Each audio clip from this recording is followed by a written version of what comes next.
According to stories of old, which may or may not be legends, tapestry-related activities were established in Aubusson and Felletin either during the 8th century with the arrival of the Saracens or during the 14th century with the settlement of Flemish upholsterers. According to the most probable theory, the local cloth-making industry was converted during the 15th century.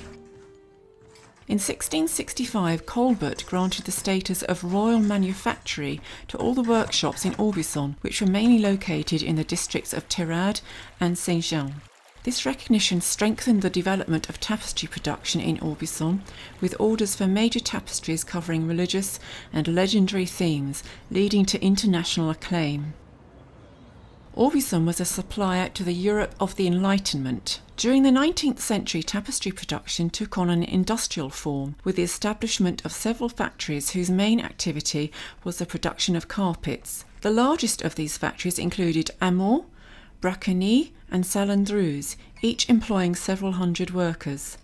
The factories had their own dyeing mills for treating wool in the desired colours.